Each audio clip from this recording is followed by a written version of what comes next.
नमस्कार मंडळी, मी आहे गणेश, श्री हनुमान डेअरी फार्म सोलापूर. ही तिसऱ्या वेताची म्हैस 20+ या साहेबांनी घेतलेल्या आहेत. नमस्कार. नमस्कार. ह्याच्या अगोदर पण तुम्ही मशीन नेल्या होत्या. हा, आता 8 दिवसापूर्वीच एक म्हैस नेली होती. हो.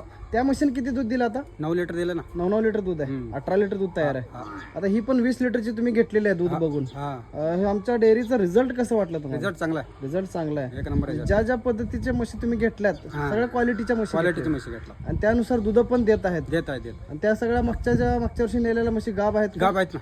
गाभ पण गाव आहे. आहेत. तुम्हाला कुठल्याही गोष्टीची अडचण नाही आहे. अडचण नाही आहे. म्हणजे त्याच्यातल्या ज्या अडचणी आल्या असतील तरी ते तुम्हाला समजावून सांगितलं, म्हणजे त्यानुसार मार्गदर्शन केलं, केलं त्यानुसार तुम्ही समाधान आहे. समाधान आहे. म्हणजे तुम्हाला मुरा व्यवसायामध्ये तुम्हाला ज्या अडचणी येत होत्या, अडचण वाटत होत्या, त्याच्यापासून जे बी तुम्हाला समस्या होती त्या मी दूर केल्या. दूर केलं. आणि ह्याच्यातून व्यवसायात आता ती जी गोडी निर्माण झाली आहे, हा हा, ते कसं शेतकऱ्याला काय सांगू इच्छितं की बाबा मोरा म्हशीचं व्यवसायामध्ये, दूध व्यवसायामध्ये परवडते का? परवडतं ना. परवडतंय.